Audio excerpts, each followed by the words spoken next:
Hi everyone, welcome. This is Dennis Monokroussos again, and I'm presenting my second show now with chessvideos.tv. And last time we took a look at a couple of games that were themed exploiting the uncastled king. And in both of those games, there were certain preconditions that were such that one, I think, who is kind of aware of them, becomes inclined to look for some way to go after the enemy king. So in the first game against Di Mazzana, we saw that the white king was vulnerable on the a5 to e1 diagonal. And that once we were aware of that idea, we saw, okay, play queen a5 and bishop to b4, and the white king just had all kinds of troubles. In the second game, the Smith-Morra game, we saw that the open e-file in white's lead in development really made the black king terribly vulnerable, and the question there really was just, how do we keep the black king in the center? How do we prevent him from running off and castling? All right, but in both cases, it was fairly clear that the black king, or not the black king, but the weaker side's king was vulnerable, and that we really needed to figure out how to go after it. Well, sometimes the king that's uncastled is vulnerable, but that vulnerability shows up along the way. So it's not that it's the end in itself. It's not that we're necessarily going headhunting, but that we see some other idea, and in the process of pursuing that idea, the enemy king, stuck in the center as it is, comes a cropper, as a friend of mine likes to say. So that's what we're going to take a look at today. So it's a game where the mere fact that the king is uncastled proves to be its undoing, but the path there is kind of en passant. So it's that we're looking for other objectives, and it just turns out along the way that that becomes the difficulty. A point I wanted to bring up, so I forgot to mention this earlier in the broadcast, but I read a lot of the feedback. Well, read all the feedback that I saw on the chessvideos.tv website, and also a lot of people on my blog talked about the show and in positive ways. So I definitely appreciated the comments, and it was nice that they were positive. But if you have suggestions too, I'm open to hearing them. So if you have, in particular, topics that you think you might like to hear in subsequent shows, that would be just great if you wanted to share that with me. Okay, so on to this game, and maybe we'll have time for a second one, depending on how smoothly the first game we look at goes. So this game was played against Eric Cook, who's about a 2300 player, pretty stable 2300 player who lives in the New York area. And this was played in Game 25 tournament at the Manhattan Chess Club back in 1998. So I had white, and I played d4, which is a little bit unusual for me, but in the 90s I played this with some regularity, and off and on also in the late 80s. I haven't played it in a while, but you never know. I could always return to it. It's simply, to some extent, I think all of us, if we've been playing long enough, we get tired of one opening or one set of openings, and you just want to switch around. So d4 gives you obviously very different kinds of positions. So it's kind of healthy to switch around. You learn more about the game, and it also benefits your play with the other colors. So if you always face d4 or you face d4 a lot, and you're looking for ideas for meeting it, well, play d4 and see what other people do against you. All right, well, in any case, I played d4 in this game. Cook played knight f6. And here he's offering to go into some kind of Benoni or Benko gambit. And I faced that, and d5 is, of course, the principled continuation. But on this occasion, I really wasn't in the mood for it, and I just decided I would play the simple e3. So kind of a ready-to-go setup, heading for probably a semi-Tarish or a possible Nimzo-Indian or Caro-Kann, depending on what black does. So you say, a Caro-Kann, how is that going to work? Well, if black takes on d4, and I recapture, and black plays d5, knight c3, and there you are. This is a transposition to the Painov-Botvinnik attack against the Caro-Kann. So there are various transpositional possibilities like this that are available. My mouse is being a little bit ornery here, so excuse me while I fiddle around with that. So okay, after c5, as I said, I played e3, and black played e6. So for his part, he's willing to go into a queen pawn opening. So this is going to turn, well, a double queen pawn opening. So this is going to turn into a queen's gambit family opening here. I played knight f3, d5, knight c3, knight c6. All right, now here we start to engage, actually both of us start to engage in what's called the battle for, or the battle of the tempo. And the idea is that this bishop on f1, and in black's case the bishop on f8, we want to develop it, but I don't want to develop it right away, because if I develop it straight away, then black takes on c4 and I recapture, and it took me 2 moves to get my bishop from f1 to c4. So I'd like to do it in 1 move if I can. So I want to try to find something useful to play here and wait for him to make this capture on c4. So that way I can bring my bishop out in 1 shot. And black is going to do the exact same thing with this capture on c5. Alright, so let's see how this works. So I played a3 here. And now black has a choice. So what I'm hoping for, of course, is d takes c4, bishop takes c4, and this is going to give me a very good queen's gambit declined position. Alright, another possibility for black is to take here, and again to take twice, and once again, this is a good queen's gambit declined position for me. I have the point of these arrows here is that this pawn on a3, so this pawn move on a3 is really a very useful multi-purpose move. So I mentioned that it was a useful waiting move when I played it here on move 6 instead of bringing the bishop out. Well, what makes it useful is that, for example, in a position like this, it prevents black from playing knight b4 to d5, which is a common thematic try here, or a very common thematic idea, blockading the pawn on d5. Well, blockading on d5 the pawn that's on d4. Secondly, it gives my bishop from c4 a flight square if it wants to stay on that diagonal. So if black were to play knight to a5, I could drop the bishop back to the very good a2 square. Okay, a third idea of this a3 move is that if black were to play, well, actually we'll see it later in the game, so we'll see it next move. So black played a6, so he's doing the exact same thing here. And now I could have, and probably objectively best, is to play d takes c5. And this shows the other idea of a3, that after bishop takes c5, I have b4. So while I'm giving up the battle of the tempo by just exchanging on c5 straight away, in a way I kind of get the tempo back with this quick b4. And, alright, this is just, it's a normal game. Black can play bishop to a7, he can play bishop to d6, and it's a theoretical position. Neither side has any real grounds for complaint. So it's just an ordinary position of, with all results possible. All right, so instead of that, I think I played inaccurately. I played bishop to d3. So I just gave up the battle for the tempo and just wanted to get on with my development here. So he took on c4. I recaptured. He played b5, bishop to a2. And now Cook continues to fight for his own version of the battle of the tempo. So he doesn't want to take on d4. I mean, he could do that. There's nothing wrong with this, but this gives me the kind of position that I was striving for. And I think I'm in pretty good shape here.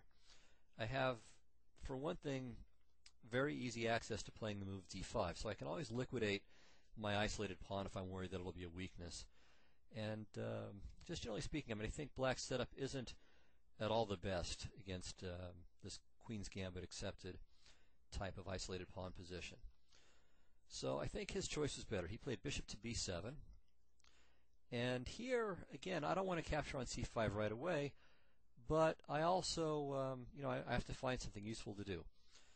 So anyway, his idea, though, too, so by his waiting and not taking on d4, he also is trying to maybe keep in store the possibility of playing c4 at some point. So those are the 3 ways the pawn structure can be modified. He could take on d4, and we get that Queen's Gambit accepted kind of structure that I just showed here. Or I can take on c5, and then we have the symmetrical structure, which is going to occur eventually in this game. And then the third possibility is that he plays c4 at some point. And that would give him a nice advantage in space on the queen side, but there's the possible drawback that then I'll be able to play e4, because there won't be any pressure on my d pawn any longer. So with a pawn on c5, it hits the pawn on d4, which means that my pawn on e3 has to stay put, or at least it's a very strong, let's say, suggestion to me and to the pawn to stay put. But once the pawn goes to c4, taking away the pressure, well, then I can play e4. So that's just another very interesting possibility for down the road. But anyway, black played bishop to b7, and here I have to find something useful to do. I don't want to play d takes c5 because then it would be like I'm black here.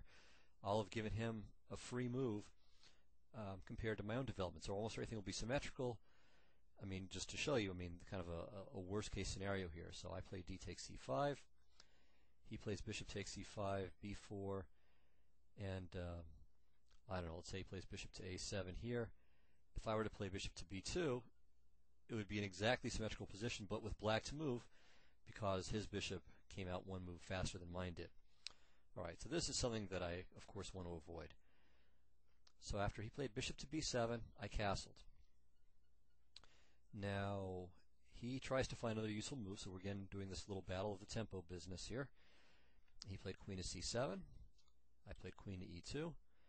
And here, again, this is maybe his last chance. He could play c takes d4.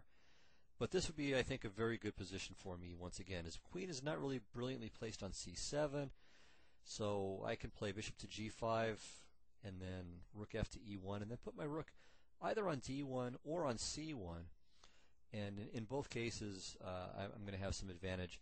And again, I can always play d5 worst comes to worst, and that should give me a slight advantage as well. So he played more incisively. He played bishop to e7.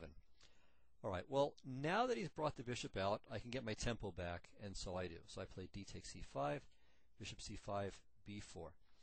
And now Cook introduces a little bit of asymmetry into the position with bishop to d6. So he doesn't go to a7, mimicking what I did, but plays bishop to d6 instead, taking aim at this pawn on h2.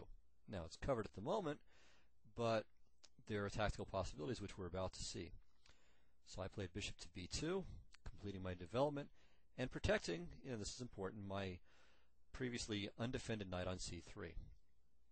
All right, well now, if Cook just played castles kingside, he'd have a perfectly reasonable game. I mean, maybe I have some chances for a slight edge. I'd probably play rook a to c1 here. And again, my position's pretty comfortable, but the position is obviously very symmetrical, and it's difficult to get anything real out of the position. So I'll probably try something like bishop to b1, maybe knight to g5 with the idea of putting a knight on e4, the idea of getting rid of his knight on f6 and then having both of my bishops swooping across his king side. So that may be promising. Of course, black will be aware of this, and it'll just be an interesting fight, I think. But Cook was more ambitious, so after bishop to b2, he played the move knight to e5. And at least at first, this looks really very promising for black. So he's threatening to capture on f3. I mean, he's got both the knight on e5 and the bishop on b7 bearing down on my knight on f3. And first of all, the capture there will ruin my pawn structure. And secondly, then he's got this lineup on h2. And that's certainly all to his advantage as well. So this looks like it could be kind of awkward for me. But the thing is, okay, there are some drawbacks with his position as well. Get rid of some of this debris here.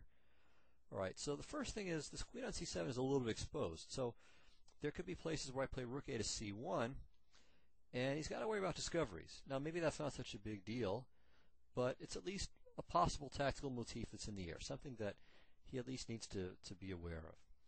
Secondly, he hasn't castled yet.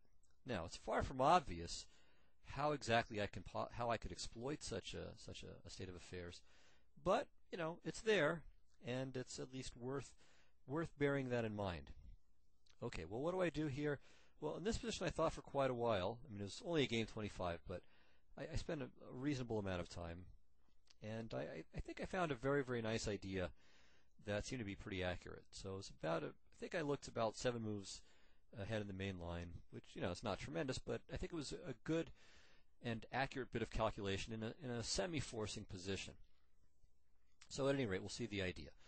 So I played knight takes e5, which is what I would like to play, but the obvious problem is that there's this double attack now. So he's hitting my knight on c3 with two pieces. The bishop and the queen are both attacking it. And he's also attacking the pawn on h2. And there doesn't seem to be any way for me to save both of those units, so this looks a little bit problematic. Of course, I had seen this, but there's also an obvious move. So the most obvious move to play here is f4, with the point that after bishop takes c3, I have rook a to c1. So I can get my piece back, I get the bishop here, and at first it might look as if this could be pretty promising. But I think black just plays knight to e4, and now I have to play bishop to b1. So I have to get rid of the knight, which defends the bishop, so I can get my piece back. And now I think black plays queen to c4. So we trade queens, and then here I have to take the bishop on c3. And this just seems like a very, very difficult position for white to really achieve much of anything, because this knight on e4 is just a monster.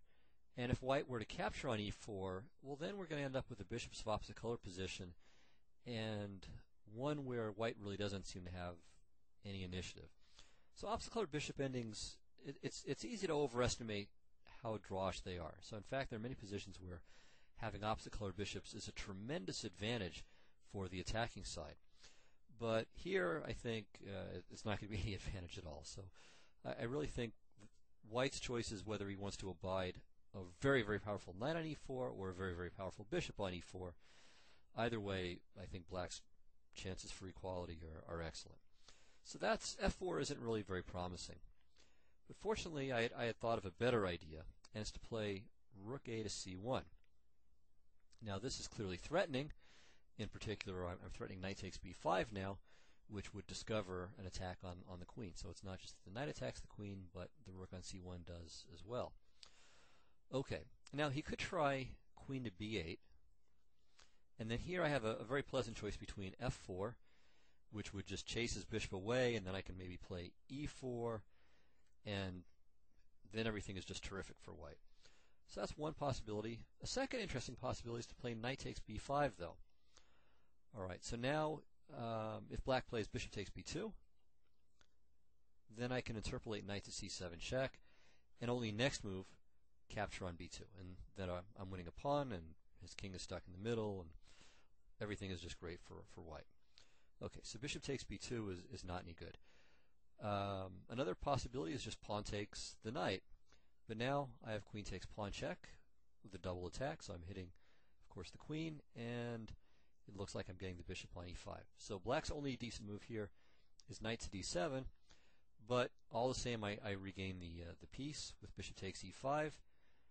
He has to play queen takes e5, and now I have queen takes b7.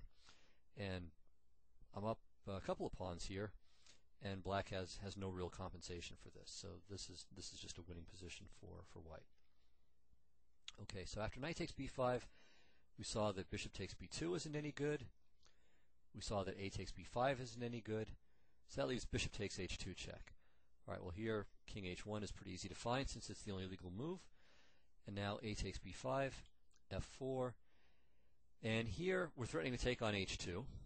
We've cut the line off from the queen to the bishop.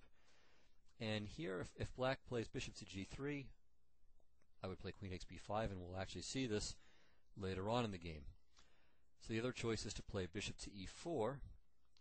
And, okay, this protects the b5 pawn, but after I play king takes on h2, black castles, and rook to c5, white, well actually material is even, but white's bishop pair, and especially that bishop on b2, gives him a distinct advantage. So I'm threatening to take on b5, but rook to g5 is also quite a nice threat, and even bishop takes f6 is a possible concern for black.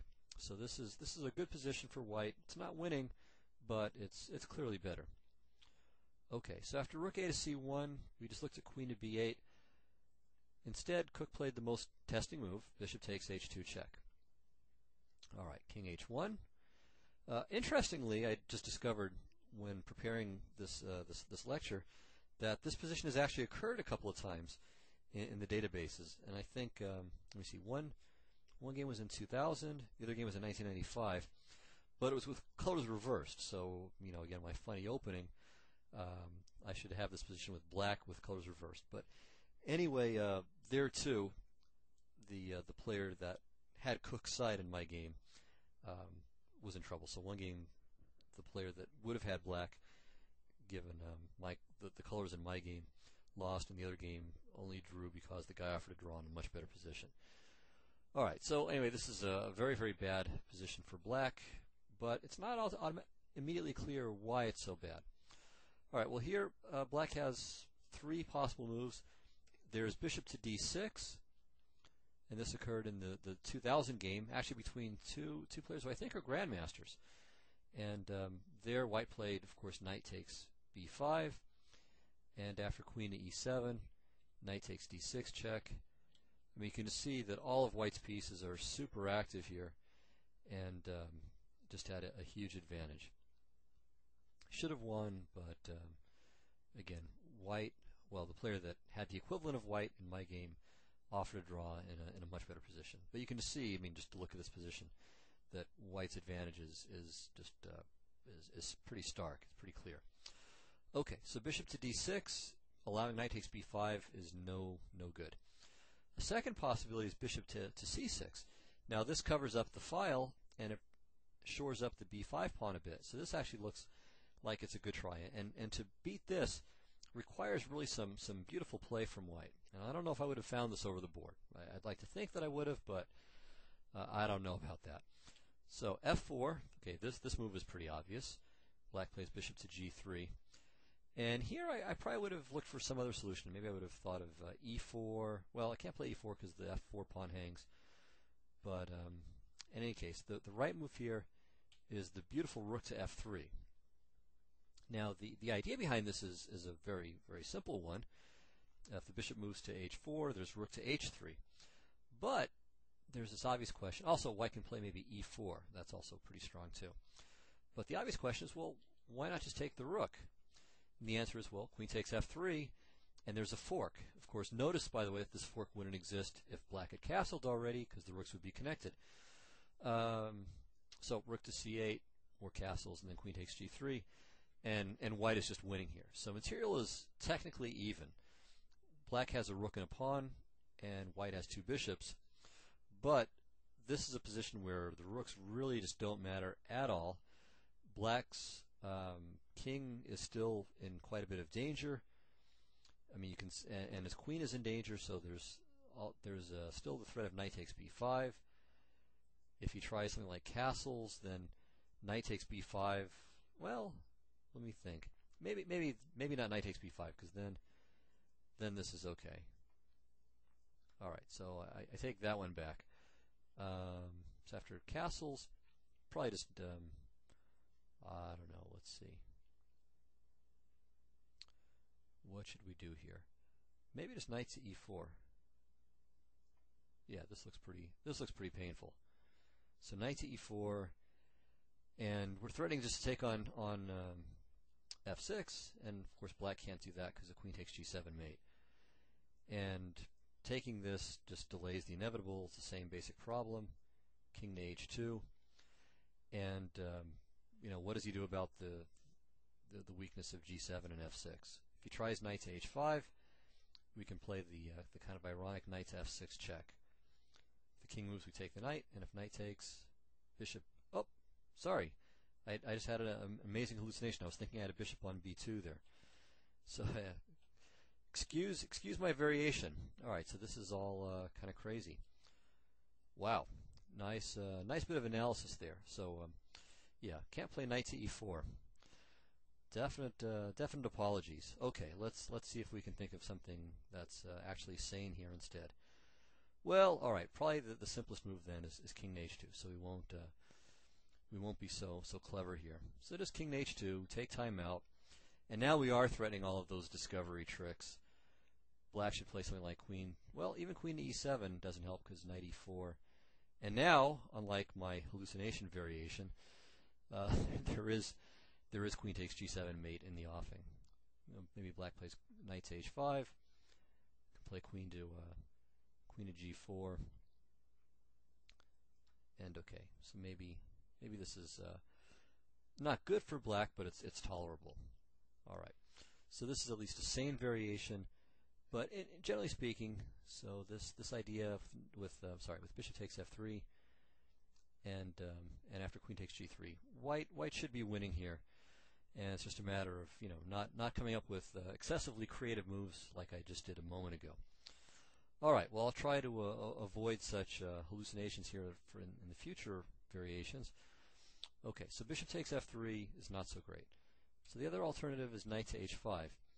And here, white has another very nice move, knight to e4. Again, exploiting the pin on the c file. You notice how this is just the gift that keeps giving for white. This opposition of the white rook on c1 and the black queen on c7. Okay, so the knight on g4, on e4 now brings about a double attack on the bishop on g3. It, of course, covers the rook on f3, and also it uncovers the white bishop on b2. So it's a very nice multi-purpose move. So black's best looks like queen to e7, threatening queen to h4 check, which in fact would force mate in a couple more moves. So after the sequence rook takes g3, with the point that if bishop takes e4, we have queen takes h5, and if queen to h4 check, I believe rook to h3 should work out all right. Black is just a tempo away. Well, actually, yeah. So again, there's a cute little tactic here. So things are not quite that simple. So after queen to h4 check, white has to play king to g1. And I think this is actually just going to transpose to my main line, though, most likely. So knight g3, queen g3, rook c6.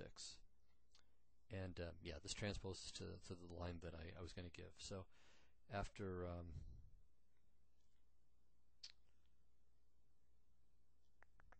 after rook takes g3, okay, my mouse is malfunctioning. Sorry about this. There we go. Rook takes g3, knight takes g3, knight g3, queen h4. So it's the exact same thing. King g1, queen takes g3, rook takes c6. Again, we end up with the situation where white's got the bishop pair for a rook and a pawn. And again, black's problem is that his rooks really aren't going to be effective anytime in the near future. And furthermore, after castles, rook c5 is pretty awkward with the threat of rook to g5. Of course, black can play h6, but again, just white's pieces are all super active. Black's rooks have no clear avenues, because white can play, for example, a move like bishop to d4, just clogging up all the files. Okay, so bishop to c6 is not really a solution either to black's problems. So Cook tried door number 3 and played queen to b8. So this gets out of the way of the discovered attack possibilities, and is also maybe making room for his bishop to come back to c7 in some cases. Okay, well, I had foreseen this. That was the move that I expected, and now I played f4. So I'm cutting off this bishop on h2 from the rest of the board, really, from all of his friends on the opposite side of the board. All right, so he plays bishop to g3, which is forced, and now here's the key idea.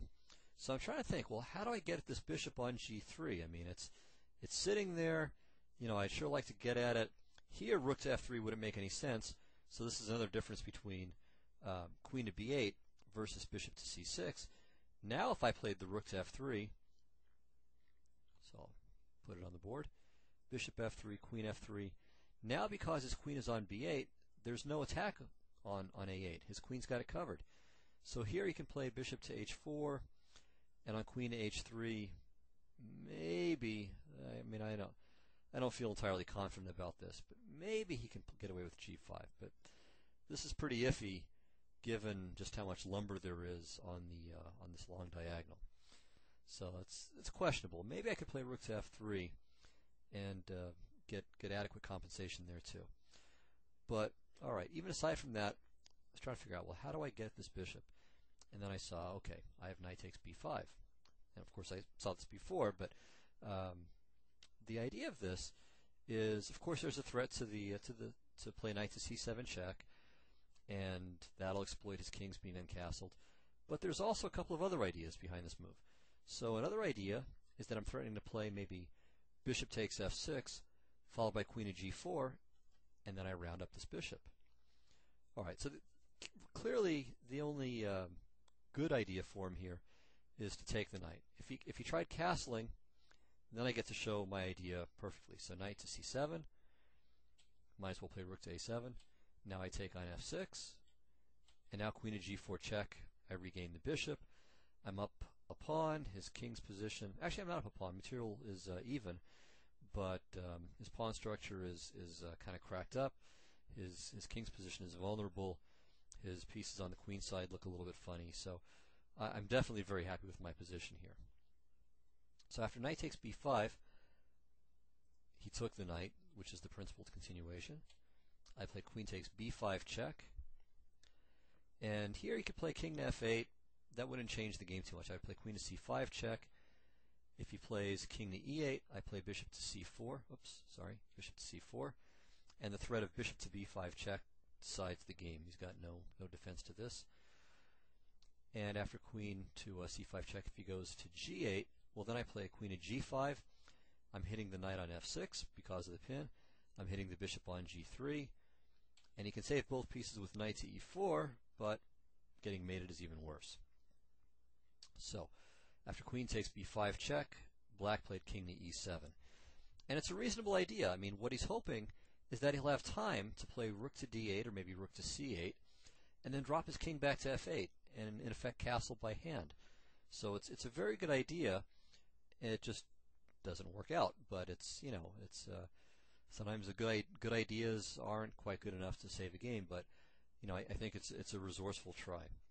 All right. Well, now I played queen to g5, and this is pretty much as far as I had calculated when I played rook a to c, or sorry, when I played knight takes e5. So from here, this whole thing is what I had calculated out. So 95. So all the way up to here. And so you can see I've got a lot of threats here. So I'm threatening to play, of course, I should also have the basic arrow for queen takes g3. So I'm hitting the bishop, and if I can take that, then great. I'm up a pawn. I'll have two hungry bishops, and he'll have an exposed king. So great for me. I'm also threatening the pawn on g7, which is quite good because then I'm hitting the knight on f6, and I've got pressure on the diagonal. I've also got the idea of playing bishop to e5, followed by the rook check on c7. So reminding him that his king is not in the best of shape either. So this is really a terrific looking position for me, and I just figured, well, gosh, I get here, I'm completely winning. But Cook found a nice move, rook to d8. And the point of this is that now if I take on g3, he plays rook to d2, and all of a sudden, gosh, he's got counterplay. So he's hitting g2 with both the rook and the bishop. He's hitting the bishop on b2, and even behind that, there's the bishop on a2. And here, I mean, I'm fortunate that I can even basically keep a roughly equal position if I went for this. So I can play bishop takes f6. If I play rook f2, I just lose immediately. He plays knight e4, forking my queen and rook. And if I play queen h4 check, he just plays g5, and I'm just completely dead here. This would be an absolute disaster. So after rook to f2, I have to play bishop takes f6. He takes, and now I have rook to f2. So that keeps everything just together. But still, he trades rooks and plays rook a3, and this is just a really messy position. So his rook is active, his bishop is active. On the other hand, his king is a bit exposed still, and my rook on c1 is pretty good. So it's just a very unclear position. But fortunately, I had a better move. So after rook to d8, I played bishop to e5. So this gets one of my pieces off the second rank, and that's a good thing. But more importantly, it chases his queen off into oblivion, and now I have rook to c7 check. And now I'm active, and all systems are go here. Now he could try king to f8, so this would be another little trappy move with the idea that if I played bishop takes f6, g takes f6, and then queen takes f6, this looks really strong because I've got two different mate in one threats. However, he has bishop takes g2 check, and after I take, he takes the rook. So I can take the bishop, but after rook takes a3, you can see that he's up the exchange, and I don't have the chance to play bishop takes e6, what I've arrowed over here. So I'll go ahead and demonstrate that. Bishop takes e6, he has rook e3 check, and the next move he plays rook takes e6. And I can play queen to h8 check, but it's just a one mover. It doesn't lead to anything. So White's position is hopeless here. All right. So after king to f8, though, the only thing I have to do is resist the temptation to take on f6. If I take on e6, though, this is very nice. Now I'm just simply winning. The advantage is a devastating one. So my rook is still protected by the bishop on c7. So bishop takes g2 is just meaningless. And I'm threatening rook takes f7 check, which certainly is no good news for him. And if he plays f takes e6 here, well, then I just have mate in 2, quite simply with this. So after rook to c7 check, king to f8 would not save the day. He played rook to d7. Right, well, now I swapped. And here, again, I could maybe play queen takes g3, but I thought that an even better move would be queen takes g7. And I'm pretty sure I'm right about this. So now I've got three things that I'm attacking. So I'm attacking the bishop still, but I'm also attacking the knight on f6, and I'm also attacking the pawn on f7. So this is really very, very convenient at this moment. Okay, so he played knight to d5, which is pretty logical.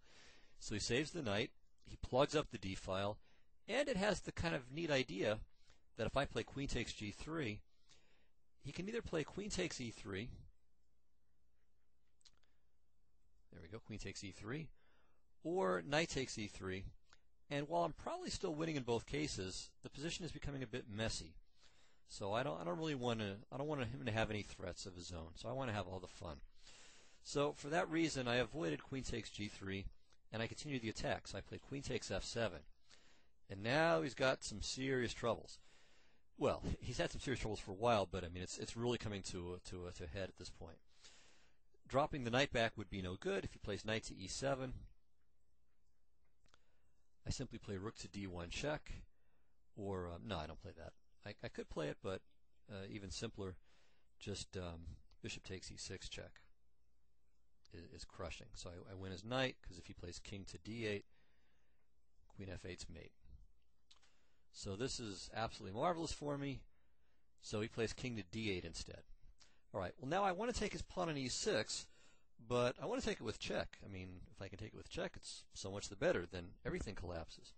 So I played queen to f8, king d7, queen d6. So it's always good to keep an eye out for little finesses like that.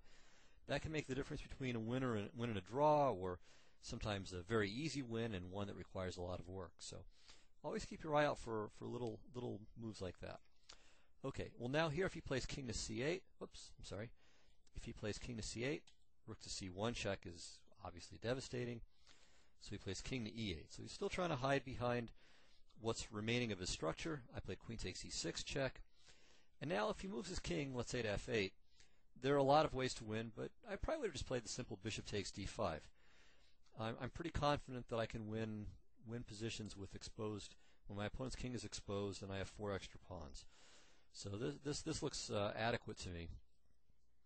So for that reason, Cook rightly played knight to e7. I mean, if your king is in trouble and you've got other problems, you at least might as well keep all the material you can.